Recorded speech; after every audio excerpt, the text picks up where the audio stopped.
Hello, today on ArtStart Mixed Media Art, we're going to do some art. Yep, we are. I forgot what I was going to say. Oh dear. These t-shirts are available. I've designed these on Teespring. They're available now. Aren't they beautiful? So stunning. Draw, paint, create. That's what we all do. If you're new to my channel, my name's Derryn. Hello. This is ArtStart Mixed Media Art, and today we are going to do some landscapes using Gelliplate prints. But if you don't have any Gelliplate prints, that's fine. You can go to my website, artbyderryn.com.au. The links are down below. And I'm out of breath. Getting a bronchitis still. Yeah, there's a free Gelliplate there that you can download and just print it out on your own paper, or you can use any of your collage papers. You can use old book pages, anything that you like really, in this landscape collage. I'll give you all the tips and tricks for getting that done, so let's get started. So here are some of the Gelliplate prints that I've got out to do our landscape today. So I decided to work in this kind of yellow and orange, and you'll see why when you see the photograph, and also these blues as well. So it's basically going to be yellow, orange, red, orange with a contrast in the complementary blue. I've also put out some papers, some black and white papers. These are great to add a layer sort of over the top of something else to define shape. Okay, let's clear all those off. And here's our drawing. So it's very simple shapes. I'll give you a handout. There'll be a PDF download. It's a very loose sketch based on this photograph I took of the Blue Mountains. I just really love this shape in here and all these crags and everything. Now I know it looks really complicated, but what I want you to do is if you just focus on the shape and look at this shape here. It's just basically a kind of a squared off triangle. See that shape there? Those are the shapes that I want you to think about when you're painting with paper, collaging. You want these big shapes. This big shape here is nice, big, dark, and sort of when you look back in it, and there it is there, you can see where that shape goes. So if you've got an iPad, they're really great for this kind of work where you can get in close and really see what that shape is there when you're adding your darks in. So as I said, it's very loosely based on this picture. I did it, simplified it, which is what you do when you're painting. You want to simplify your shapes. So these are just the big shapes. This is the cliff here. These are the mountains in the background. Here's our sky. And these are the trees down in front of it here. Now, you could paint this like any other painting, and you could be true to your colours. So you could just paint it in blues and yellow, oranges and darks and greens and have a beautiful painting. But we're going to use our Gelliplate prints today because we want it to be a little bit more interesting, a little bit more abstract. So let's get started. Of course, we'll be using our soft gel matte medium to glue everything down. Now I'm working on a quarter sheet here, a quarter sheet of watercolor paper. I haven't primed it. You could put a layer of gesso down on this. I'm not going to because I want the paper there, but also you could do this in your art journal. As you can see, the page is about the same size. You would just draw your lines going across the whole 2 pages. Okay, now with any landscape, normally like with a watercolor, I would start with the sky and then work down towards the front, and that by layering this over the top all the way down, you'll get this sense of space through. But what we also want to think about is difference in value. So here, if we have a light, then we want something dark here so that we can actually see it. But these are the background mountains. And in any landscape, things that are towards the front here are warmer and darker. And remember from our elements of design, things that are further away, smaller and lighter in value. So we want to keep that in mind. So darker things down the front here, lighter at the back, but again the value change between the two so that we can tell what's a sky and what's a mountain.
Okay, so I just want to have a little talk about this piece that I've just done here.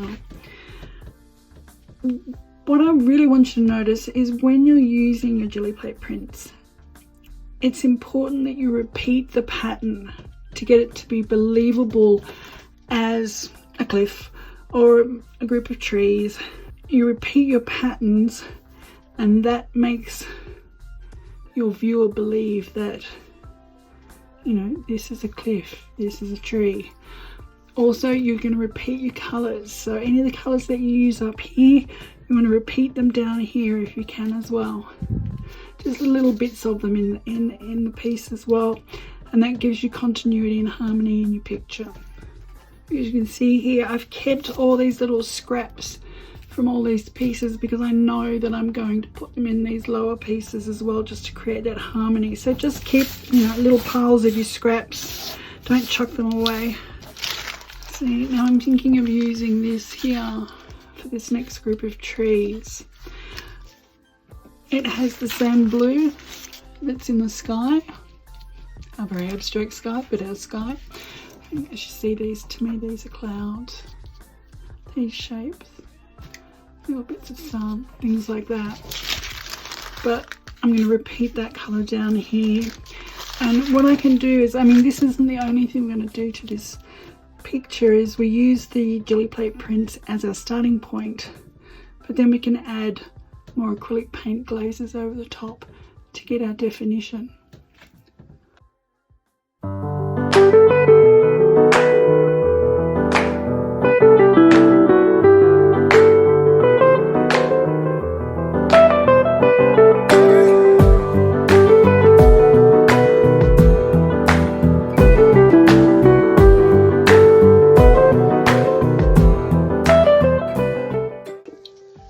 So I've allowed our collage to dry overnight, and I just want to show you the difference when you use the matte medium.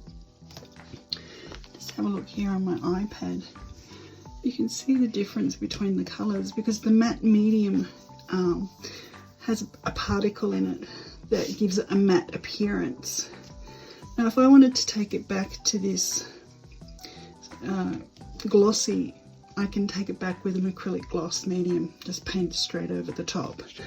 But what we're going to do now is to add some, oh, I forgot my words. Here we go again. The joys of chronic disease. Okay, what I'm going to do now is to add some acrylic glazes, because remember we talked about our value shifts. Now this band here is the same value as this band here. And what we want to do is give the illusion that this is further away. So the easiest way to do that is to, just on a palette, just grab a little bit of, this is a fluid acrylic. Oops. It's a white fluid acrylic. Now, depending on the brand that you use, they'll have different covering powers. And the other beauty of leaving it to dry overnight as well is that this matte medium has created a barrier. So that allows me to do something, and if I don't like it, I can just wipe it off with a baby wipe. So let's just try out this fluid acrylic. And really, that's about how much you need on your palette to start with. We can paint it over this blue. See what its covering power is. Yeah, I remembered. This one's got quite a good covering power. You can see how it changed that dark blue there. So what I'm going to do now is just take that off. As you can see, boom, gone. And I'm going to add a little bit of acrylic glazing liquid. And this is the gloss. And I'll probably be doing this over most of the painting as well. So just put a little bit of that out. And mix that together with the white. And see how that is. Yep, that looks about, maybe not enough.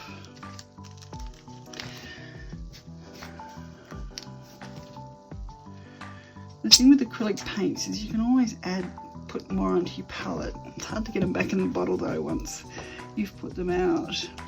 And I find people, when they're beginners, they put big glops of paint out and then they don't use it all, because you really only need very small amounts of paint to start with. Let's have a look. Okay, that's better. What I want to do is knock back this really dark blue, but not too much. I don't want to knock it back so much that it's the same value as this one. There's the sky, so let's just put one layer on.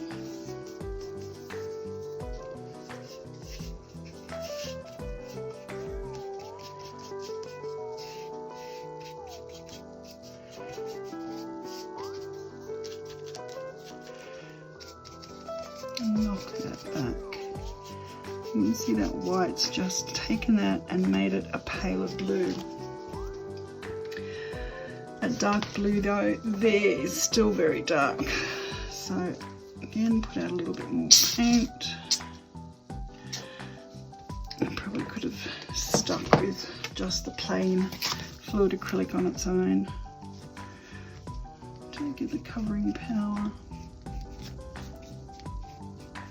Now when you're doing these glazes as well, you want to go backwards and forwards with your brush so you don't leave any sort of straight lines, streaky lines of brush marks. Just knock this blue back again. Okay.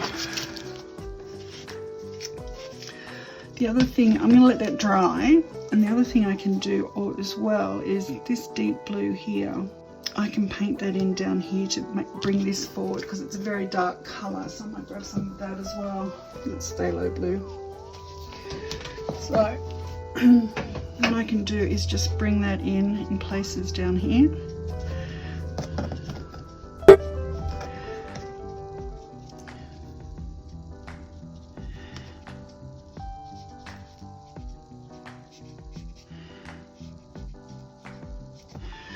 Creating a little almost like grasses here, just painting around the papers that I've stuck on there, just to give that a different shape. Take the top of that off there too. And then just grab a little bit of acrylic glazing liquid and just feather that into the background like that.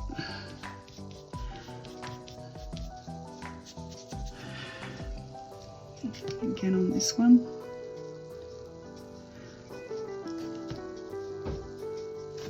You can see the acrylic glazing liquid, how it lightens that phthalo blue. I'll go some straight phthalo blue, do the difference.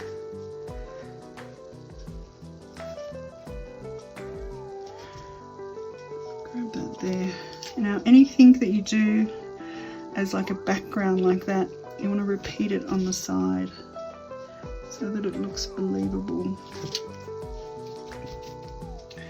Again, grab a little acrylic glazing liquid, just feather that out there.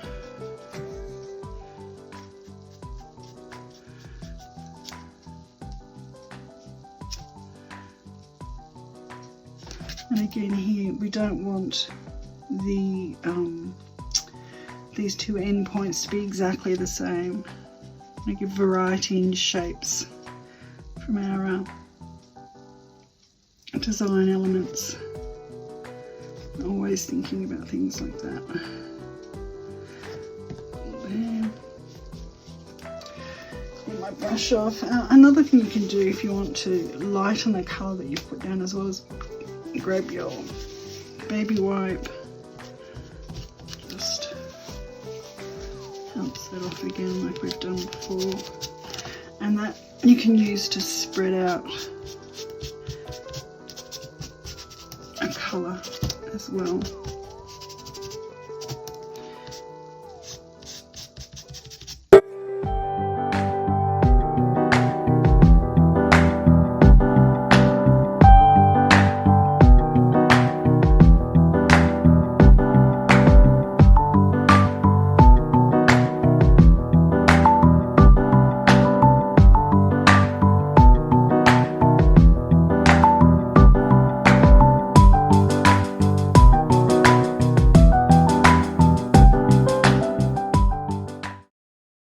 So this is dried now. I think that's going to need to have another layer of the white. Just clean my brush off just by cleaning it on a baby wipe. Most of the colour out. And this is a good tip for not pouring paint down your drains as well as if you, I usually use, go and grab it. I usually use an old hand towel.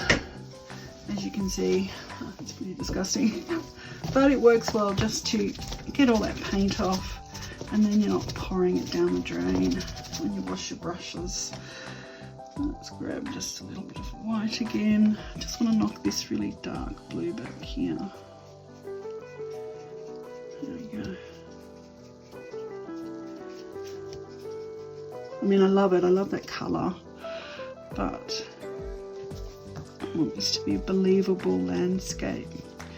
So our trees or hills or whatever you want to call them in the background, there's lighter blue than our blue down at the front. But because we've put them both in the same place, they had the same colours. Even though this is a tint, by adding white, we're tinting it. We've got harmony with our painting. And little places like this where we've got sort of a scrap of, that was book page that I used on this, so you've got these little white, which usually are good, but I just don't want your eye going to these bits of white. Let's put a little bit of blue on, that'll stain it, like so. And probably that bit of white there too.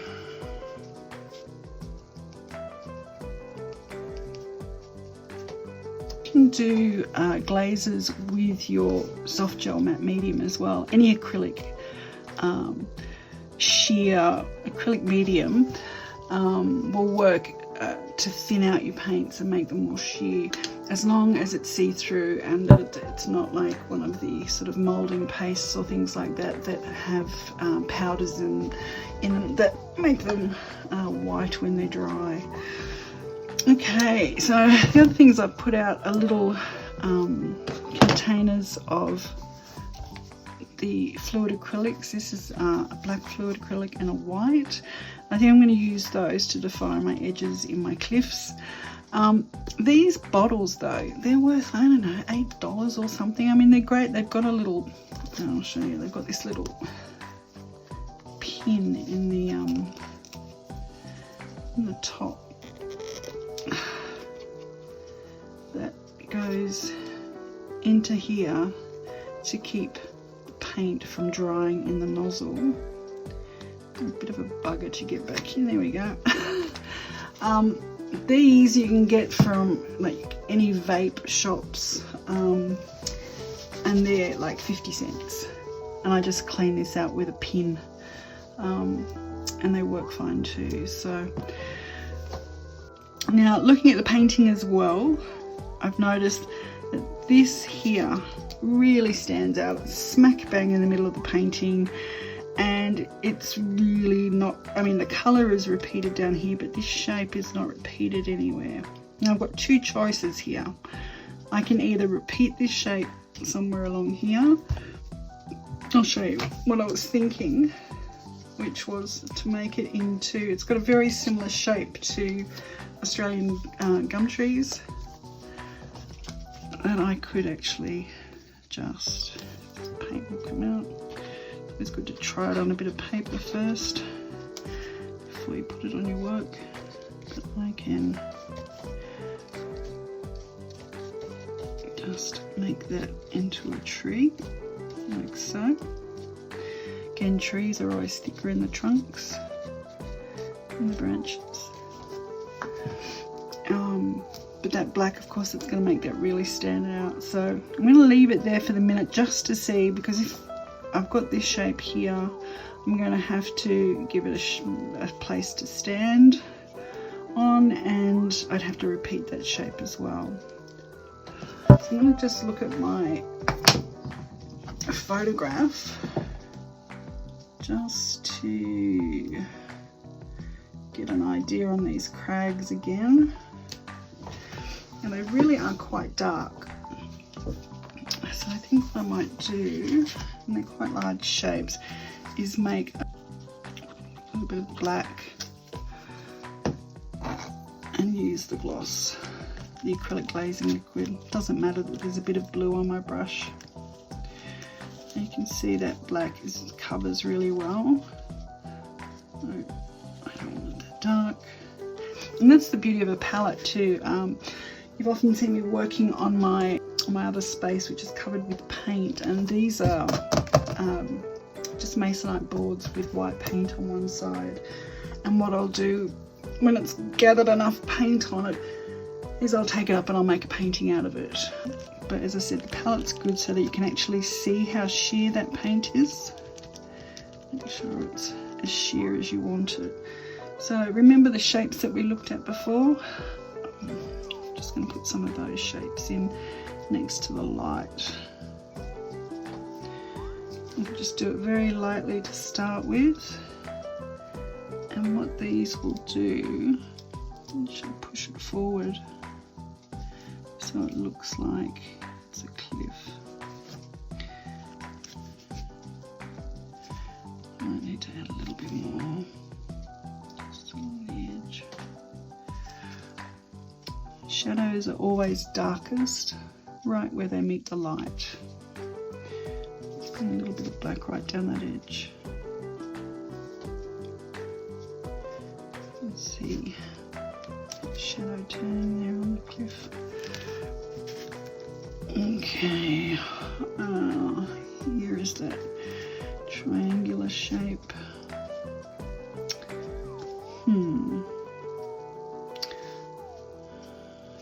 Make this a triangular shape.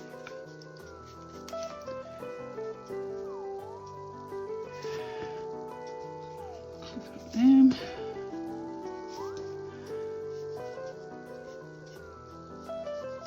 Okay, now I'm just going to go through, it's going to take a bit of time, so I'm going to put this on fast forward. You can see what I'm doing while I decide. Whenever I change a paint colour, I'll slow down and show you again.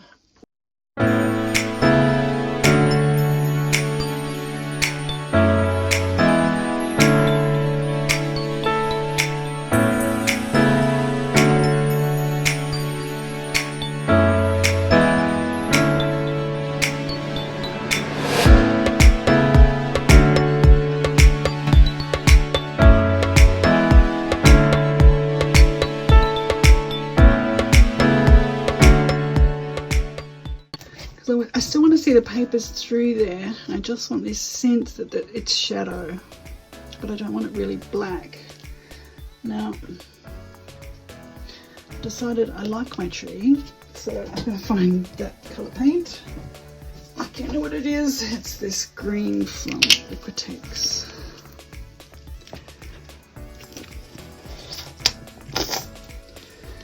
A little bit of that out. Now this was put on with a loo roll. Give it that shape, so I can just repeat that. Let's see, a little one here.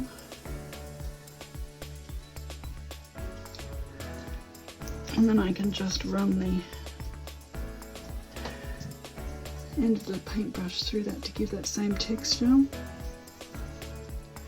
Remember our continuity, 3, 5, 7.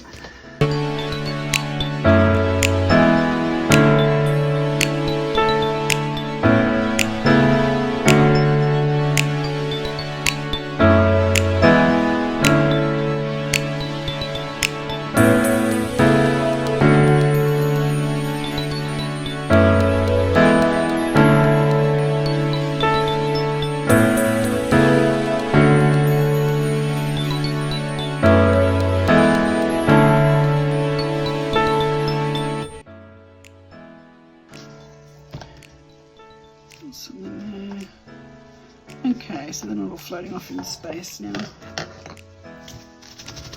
I mean, this is a really good habit to get into, is cleaning the brush onto a towel. Okay, so this next section. Now, on the photograph, this was all sort of dark.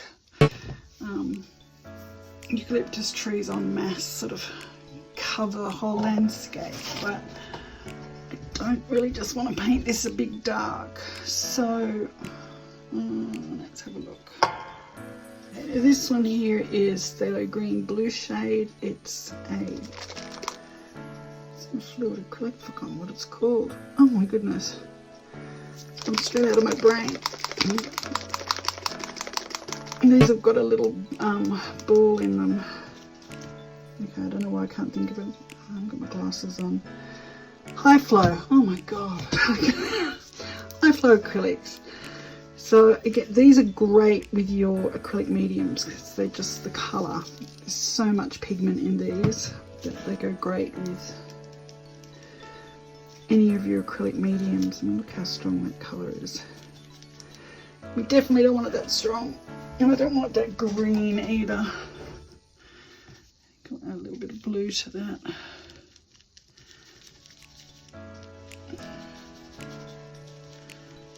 Get more blue-green.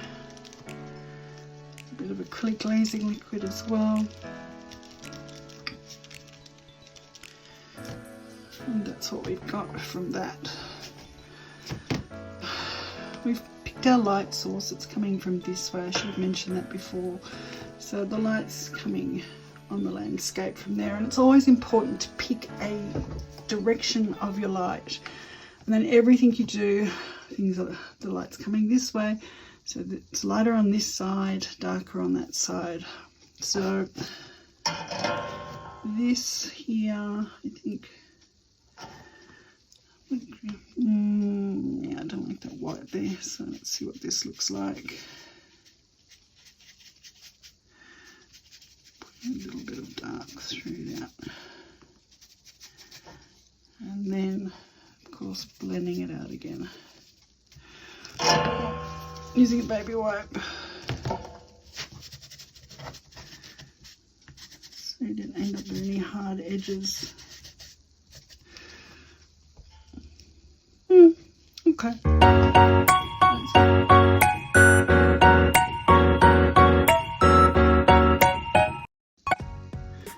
So I've just added a bit of that phthalo green mixed with a bit of blue. I've also added a little bit of that because I wanted this white knocked back as well. So I may, looking at it from a distance now, I may knock this back a bit as well. But what I'm going to do right now is to cut around the edge just to clean up these edges, just so I can really get a sense of the picture.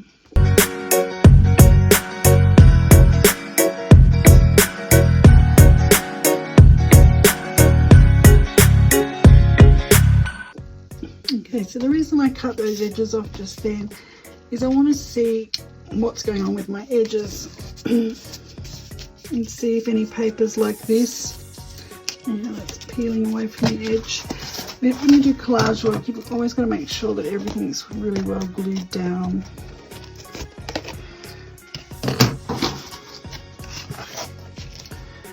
And I can see got a few white spots. So I'm looking at it now. There's a bit of white down here. I've got this stamp here that rather a good position actually, because with our foliage and things like that, things that are closer to us are more detailed that we could actually see. Now this could be rocks, this could be trees. We're sort of really leaving it up to the viewer's imagination. I mean, they've got the clue that these are trees, yeah, and the sky and mountains, and really letting their imagination sort of fill in the blanks. But I might grab that stamp and put that in again.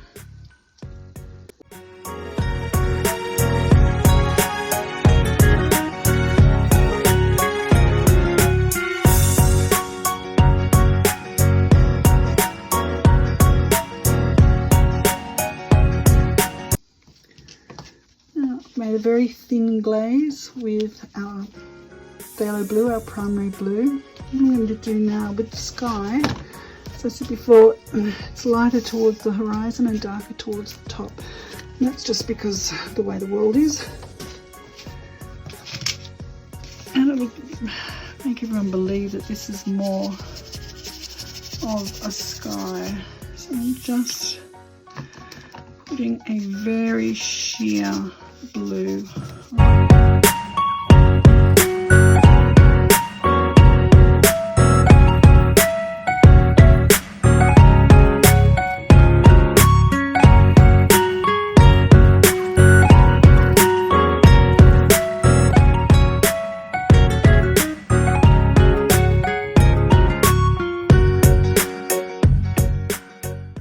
Also, when you paint the corners a little darker, it pushes the eye. It's like a vignette when you put a vignette on a photograph. Put a bit of a darker blue in the corners. It'll make the eye go inwards into your painting. Okay, so on my palette I've just put out some it's transparent yellow oxide, and I think the other one's red oxide, transparent red oxide. Yeah. So with these glazes, it's always, when you want to keep what's underneath, you'll it's better to use a transparent colour so that you can still see what's underneath. Also the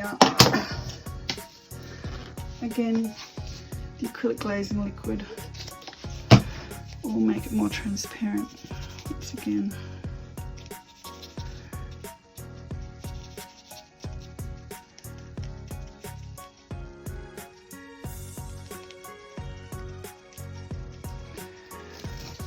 A little bit of this into the cliffs.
so I'm going to leave it there for tonight, for today, and I'll have a look at it tomorrow.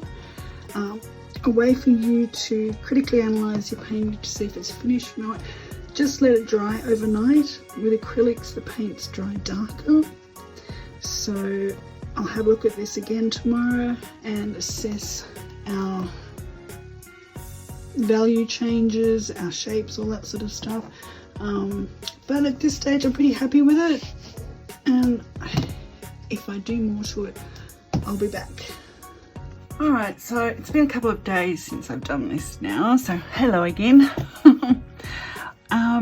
What I've realised with looking at this picture is that by having the trees here, I tried to knock them back with some white, but I think they draw your eye too much, plus they change the, not the perspective, but when you put something like this in, it gives an idea of height.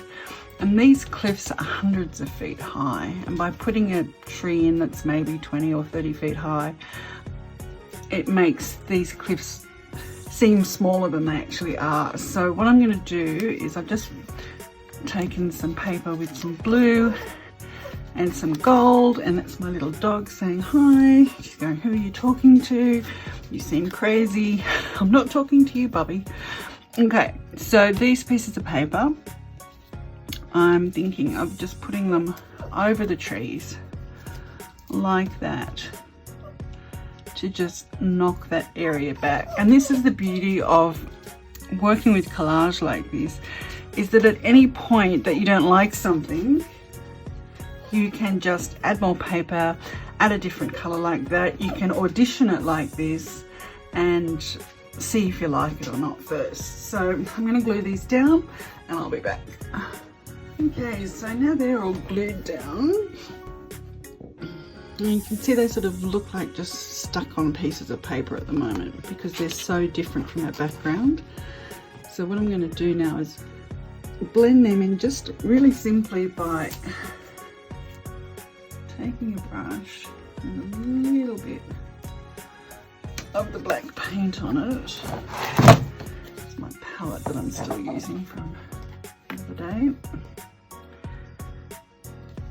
Just take a little bit of the acrylic glazing liquid again with a bit of black. Just thin it right out. So what I'm wanting to do is just bring this background over a little bit. So by continuing this little square that we've got underneath, we can suggest that these are part of the background still.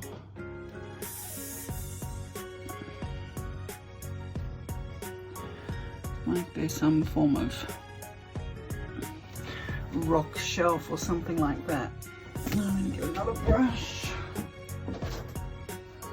small one, a little bit of glazing liquid on it, and just straighten them up.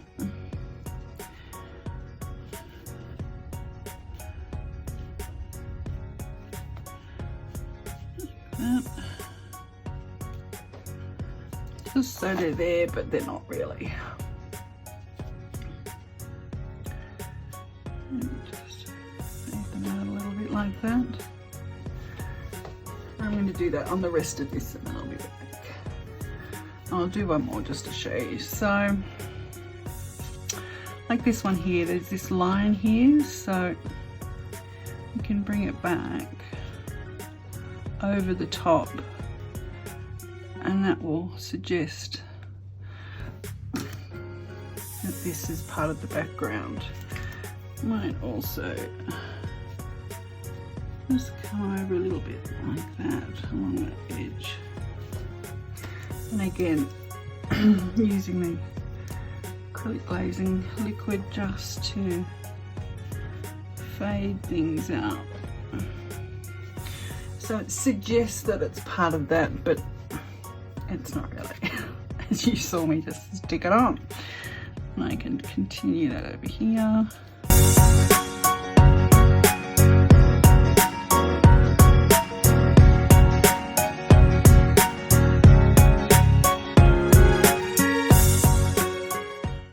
So some other things I wanted to do was in these background hills, we'll call them hills. In Australia, the mountain, got to understand, like America, the English came to Australia, and in England there's not a lot of very high mountains at all. So when they saw these hills, they called them mountains. I think there's a certain height that something has to be before it's called a mountain. I think we make it, but you know, they're a couple of 100 feet high, they're not that high.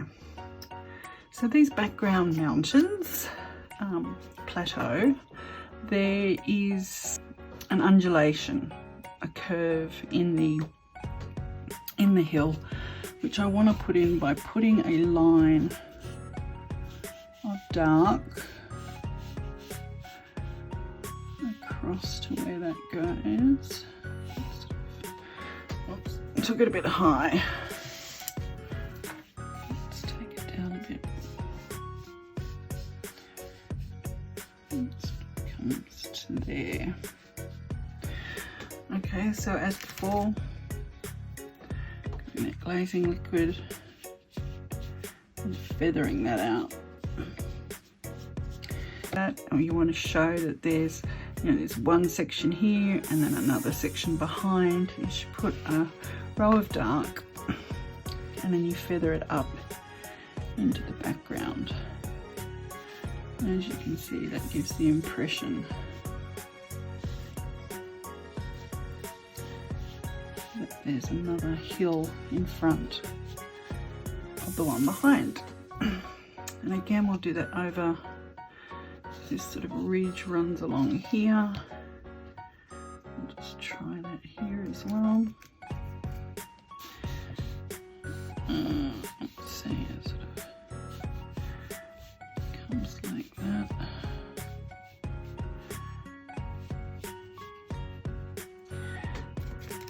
I'm wiping most of the paint off the brush, grabbing some acrylic glazing liquid and feathering that up into that background.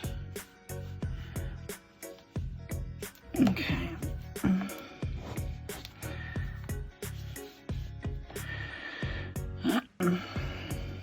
Nope.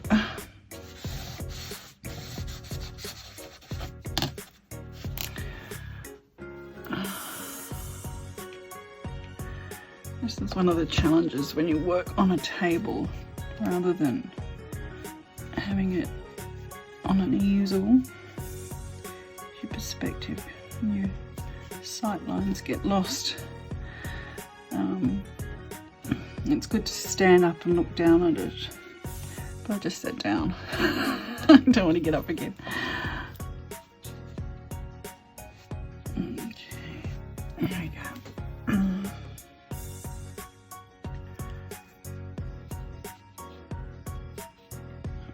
Darker.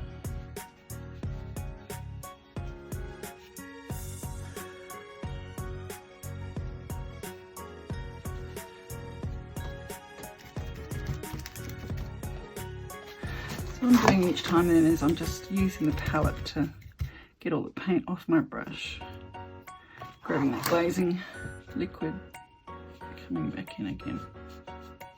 Now you've got to be careful when you do this that you don't totally change the colour of the background. If you've got too much paint there and then you start spreading it out, this is going to become very blue again, and we just knocked it all back with the white.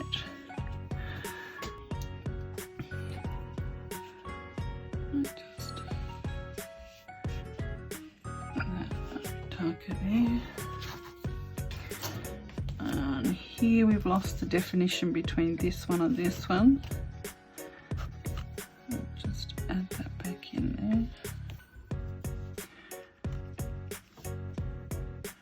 And I'm using just the tiniest tip of the brush there. Can you see that? just on that tip, so that I can make a very small thin line along the edge.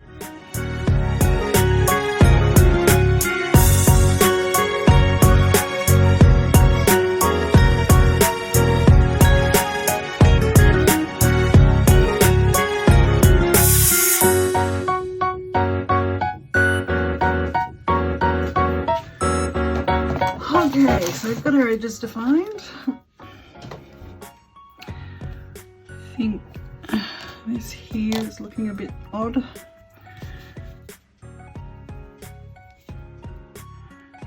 Just blend that in a little bit more. Also this line here. But see, when you've got light like this, there would usually be a dark next to it. It would make the light look lighter and show us where the shadow starts. Like so. And just grabbing that glazing liquid and the black together. And these are all just little refinements that you make after you've sat and looked at something. I took a photograph of this, and so I leave things for a couple of days usually before I say, okay, this is finished. This paper here, now it's drying, I see it's mainly clear. It's going to need a little bit of blue with white. And the glazing liquid. I'm just going to tint that paper a little bit. So put a bit of paint down that cloth. Just rub that in like that. That gives us a very soft glaze over the top. Okay, so I keep saying so a lot.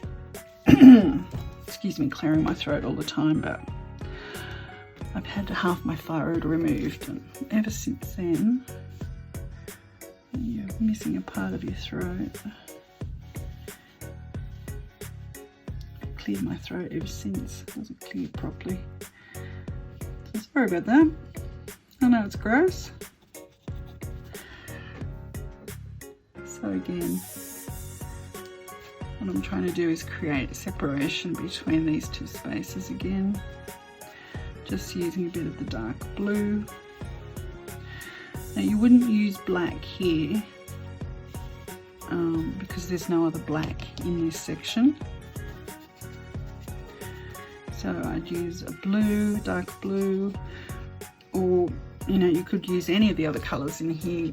I mean, there's this red in here, but I think it would be too harsh if we used red, so I'm just going to use the blue to suggest the contours of the land, basically.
Added this line in here, and you can turn your work when it's this small.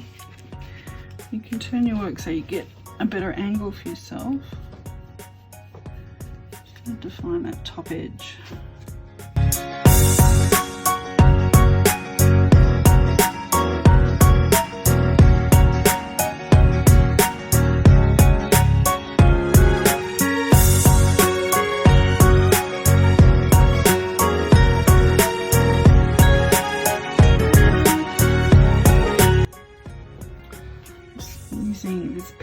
gold. It's quite a thick gold actually.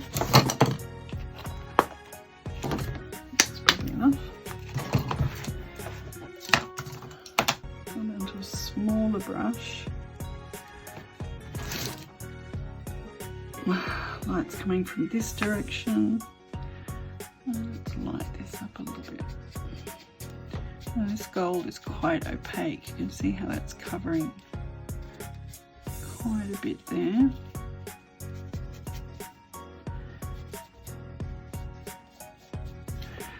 And what I'm going to do is just dance this through, because you wouldn't want to just put this in one section. So it's the same gold as on the blue paper here.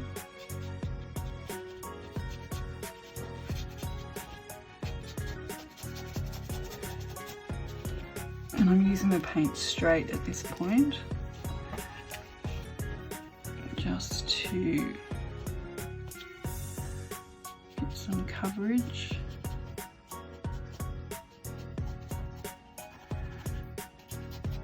And a little bit of sparkle, you can see when I lift it up.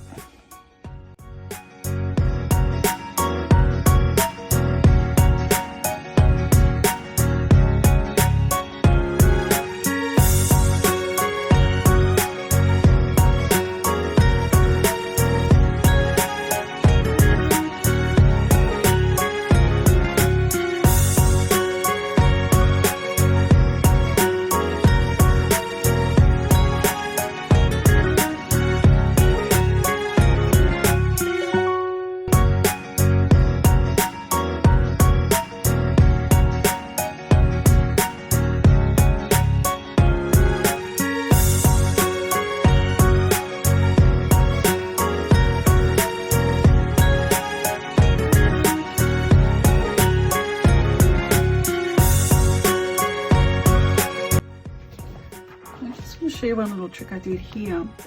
I wanted to bring back this little plant life down here, but it was covered, it's covered quite darkly. So what I've done is just put some white on and let it dry, and then I can add the lighter colour back in over the top of that again. So whenever you're working and you've got something quite dark and you want to add light to it, you're going to need to put a coat of white down first so that you'll be able to see that lighter colour over the top again. Now that's all a bit the same, so I'll grab another colour. There's a little bit of transparent red oxide just to break that up a little bit. Give the suggestion of light coming from this way. Let me paint darker on the other edge.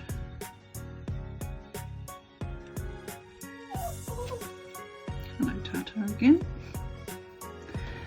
Same with this one here.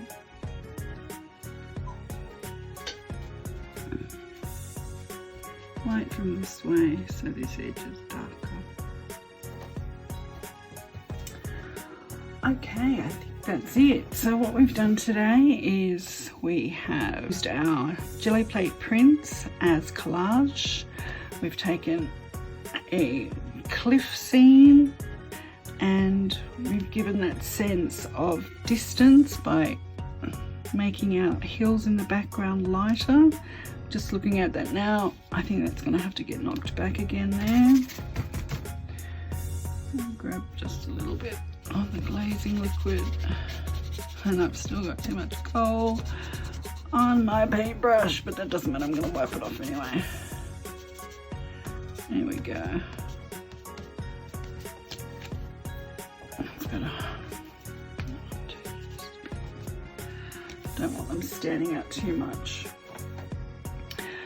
So we've defined our edges by using a dark of the same colour that's in our paper, and then wiping that away with the acrylic glazing and spreading that out with the gloss. Acrylic glazing liquid, oh my goodness. We've created a shadow and light on our cliffs, by adding some darks. When you make a mistake, as I showed you, we can always just cover it up with some more paper, just integrate that paper in so it doesn't look like it's just stuck on. We've repeated our colours so that we get harmony in our picture.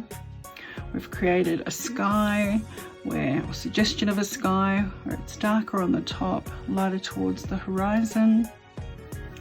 And I think it looks pretty good actually. What do you think? You're going to give this a go? If you are, there's a PDF download on my website that you can go to and just download these shapes so you don't even have to draw at all. Well, it's been another couple of days. I've kept looking at this. So what I've done is I took this out actually, this sort of square line here, because the maybe it's a sun, maybe it's a cloud.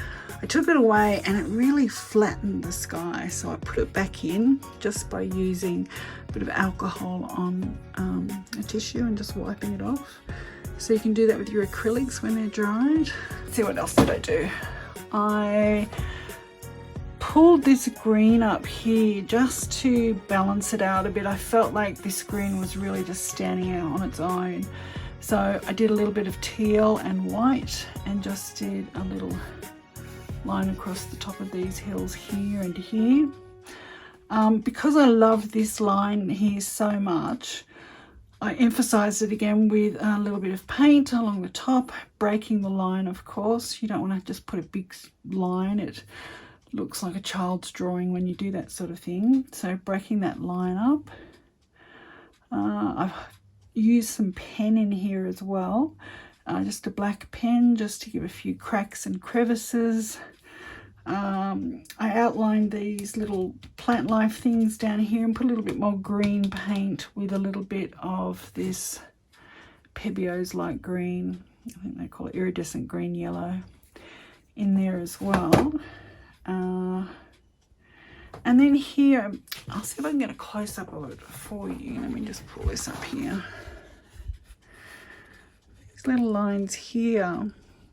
When I said at the very beginning that I wanted to use the watercolor paper, just plain without gesso on it, because I did that, you can see how the paper dries with these kind of wrinkles, and I knew that it did that, so that's why I left it with no gesso on the paper, so that I get these kind of little wrinkles and lines and textures that I could exploit with paint. So what I've done here is, let me bring it right up so you can see it really close. I've just used a very dry brush, a tiny little bit of paint on, and just pulled it over the top of those wrinkles, and I've got these really cool sort of little plant life kind of things happening in the painting. It's the same as when we scumbled up here to get these sort of marks as well. So I'm going to abandon this painting at this point. And that's what they say about art. Artists never finishing painting. They just abandon it for the next one. So I'm going to leave that here with you. I hope you really enjoyed that class. I know it was a long one, but a lot of techniques in there and lots of things to learn. So just a little word about artist copyright. And that is that I've given you permission to use this image and my work to make a painting for yourself or to give to friends and family. You can't actually sell this if you do this painting based on this image. So all the techniques you can use, but this particular image, you can't sell it. So you can make a picture for yourself or for your friends or family, but you can't actually put it into an art exhibition, and you can't put it into an art show or sell it. I think the best thing with becoming your own artist and finding your own voice is to find a landscape image that you like, just as I did. Like, I like this particular line, and then just use it as inspiration and use your papers and your colors to bring out something that has your own voice and will be, I'm sure, a beautiful piece of art. So I'm going to give you my little hints on what I do with all my papers. Finally, it's only taken us 4 videos to get there, but I'll add that on at the end here, how I store my papers so I'm not swamped by them. So what have we done with our thousands of Gelliplate prints? We have made an art journal page where we've focused on a focal point. We've made birds that we've cut out, placed in a tree. We've used our Gelliplate prints as backgrounds for a face. And of course we've used them to make our beautiful mountain landscape. But when my Gelliplate prints are swamping my studio, I created a box for them using suspension files, and I've separated them out into the colours of the rainbow so that I can find them really easily. And I just made a little cardboard cutout to write the names of the colours on and a little stamp, and I can really easily see where my colours are. I've also got my textured papers, pattern papers and large stencils stored in the back there. So thanks for watching. Please hit the like and subscribe button, and I'll see you next time as you get your art started with ArtStart. Bye for now.